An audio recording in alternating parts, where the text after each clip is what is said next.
अगर मैं आपसे कहूं कि क्या न्यूजीलैंड सीरीज से पहले टीम इंडिया को नया T20 कप्तान मिलने वाला है, और क्यों सूर्या गिल की जोड़ी को अब खुद गौतम गंभीर भी हटाना चाहते हैं, आज हम उसी सच्चाई से पर्दा उठाने वाले हैं जिसे अब तक दबाने की पूरी कोशिश की जा रही थी। एक पल के लिए रुकिए और सोचिए, क्या आपने ये नोटिस किया है कि टीम इंडिया पिछले कुछ समय से मैच तो जीत रही है लेकिन भरोसा पैदा नहीं कर पा रही।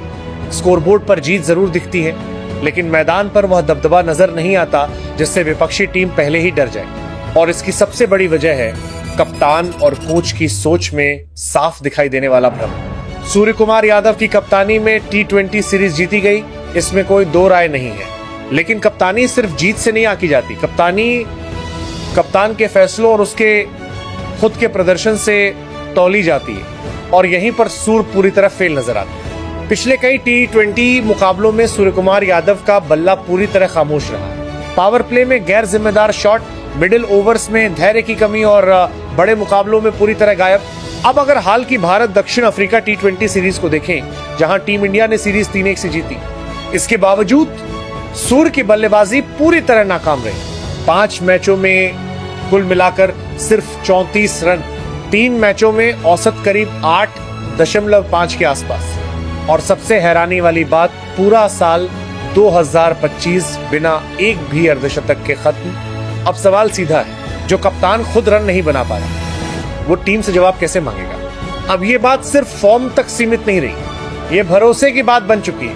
ड्रेसिंग रूम में खिलाड़ी देख रहा है कि कप्तान बार बार फेल हो रहा है, फिर भी उसकी जगह पक्की है, और यही चीज धीरे धीरे टीम के माहौल को खोखला कर देती है। यही वजह है कि सूर्य कुमार यादव अब कप्तान कम और सिस्टम का प्रोडक्ट ज्यादा नजर आने लगे। और सूर्य इस कहानी में अकेले नहीं है, शुभमन गिल की कहानी भी लगभग वैसी ही है।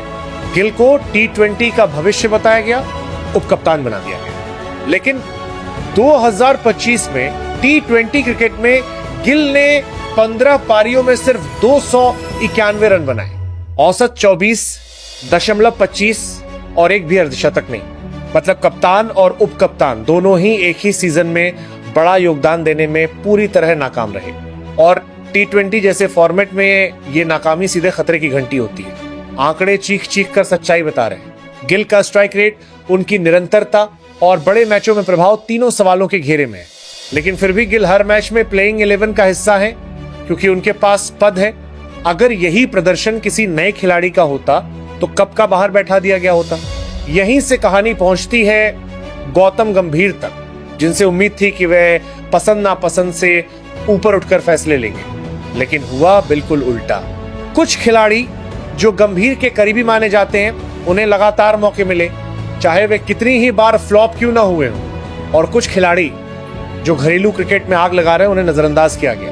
पिछले कुछ मैच उठाकर देख लीजिए, गंभीर के पसंदीदा खिलाड़ी लगातार फेल, ना बल्लेबाजी में जान ना गेंदबाजी में धार। फिर भी वही चेहरे, वही नाम, वही लाइनअप। ये चयन नहीं, जिद लगने लगी थी। BCCI ने ये सब काफी समय तक देखा, लेकिन अब सब्र टूट चुका है। 21 जनवरी से न्यूजीलैंड के खिलाफ शुरू होने वाली T20 सीरीज से पहले BCCI ने साफ प्रस्ताव रख दिया है। T20 कप्तान बदला जाएगा। अब कोई प्रयोग नहीं, अब कोई पसंद नापसंद नहीं। वजह भी साफ है, गंभीर के भरोसेमंद खिलाड़ी चल नहीं रहे हैं और टीम इंडिया का भविष्य खतरे में डाला जा रहा है।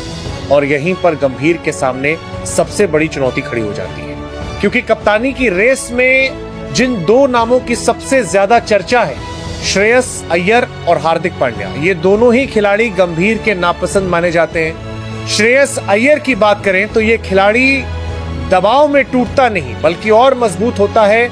चोट से वापसी के बाद भी जिम्मेदारी लेना, टीम को संभालना और बड़े मौकों पर रन बनाना, ये सब श्रेयस को कप्तानी का मजबूत दावेदार बनाता है। वो शोर नहीं करता लेकिन काम पूरा करता है। हार्दिक पांड्या का मामला और भी सीधा है।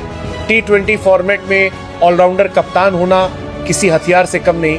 हाल ही में दक्षिण अफ्रीका के खिलाफ सीरीज में हार्दिक ने बल्ले से आग लगा दी, महज 16 गेंदों में अर्धशतक। भारत के लिए दूसरे सबसे तेज T20 अर्धशतकों में से एक। इसके साथ ही हार्दिक ने T20 अंतर्राष्ट्रीय क्रिकेट में 2000 रन और 100 विकेट का शानदार डबल भी पूरा किया। ये उपलब्धि बहुत ही चुनिंदा खिलाड़ियों के नाम है और इसी सीरीज में उन्होंने युवराज सिंह का रिकॉर्ड भी तोड़ा। 50+ रन और विकेट लेने के सबसे ज्यादा मैच, गेंद से विकेट, बल्ले से रन और फैसलों में आक्रामकता, हार्दिक ये सब लेकर आते हैं। हाँ, फिटनेस पर सवाल है, लेकिन जब फिट होते हैं तो अकेले मैच पलट देते हैं। और शायद यही बात गंभीर को सबसे ज्यादा खटकती, क्योंकि हार्दिक उनके कंट्रोल में नहीं आते। यहीं पर गंभीर और चयनकर्ता अजीत अगरकर की मनमानी पर ब्रेक लगता है। बीसीसीआई ने साफ शब्दों में कह दिया है, अब कप्तानी चेहरा देखकर नहीं, आंकड़े देखकर दी जाएगी। इसी मुद्दे पर गंभीर और अगरकर को कड़ी फटकार भी लगी है। पहली बार ये दोनों बैकफुट पर नजर आए हैं। वनडे टीम की बात करें तो रिपोर्ट साफ इशारा कर रही है कि न्यूजीलैंड के खिलाफ वनडे सीरीज में कप्तानी के एल राहुल को सौंपी जाएगी, यानी अनुभव को तरजीह। रोहित और विराट रोको की जोड़ी फिर से मैदान पर। यह फैसला साफ दिखाता है कि बीसीसीआई अब हर फॉर्मेट को अलग नजरिए से देख रही है। गंभीर के लिए एक और बड़ा झटका आया है। ईशान किशन और मोहम्मद शमी का प्रदर्शन। ईशान किशन का बल्ला घरेलू क्रिकेट में आग उगल रहा है। लगातार रन, आक्रामक अंदाज और मजबूत विकेट कीपिंग। अब उन्हें बाहर रखना सीधी बेईमानी लगेगी। शमी की वापसी ने तो चयनकर्ताओं की नींद उड़ा दी है। फिटनेस से लौटकर जिस तरह उन्होंने बल्लेबाजों को परेशान किया है, उससे साफ है कि वो अभी खत्म नहीं हुई। बीसीसीआई ने साफ कर दिया है, अगली सीरीज में ईशान किशन और मोहम्मद शमी को लेना अनिवार्य है। ईशान किशन और मोहम्मद शमी को लेना अनिवार्य है। यह आदेश नहीं, आखिरी चेतावनी है। अब सवाल सिर्फ कप्तान का नहीं है, सवाल सोच का है। या तो टीम इंडिया प्रदर्शन के रास्ते पर चलेगी या फिर जिद और अहंकार के रास्ते पर। न्यूजीलैंड सीरीज से पहले होने वाले फैसले सिर्फ टीम नहीं, भविष्य तय करेंगे। वीडियो पसंद आया हो तो लाइक करें और चैनल को सब्सक्राइब करें, क्योंकि आपका सब्सक्राइब ही हमारी सबसे बड़ी ताकत है। जय हिंद, जय भारत।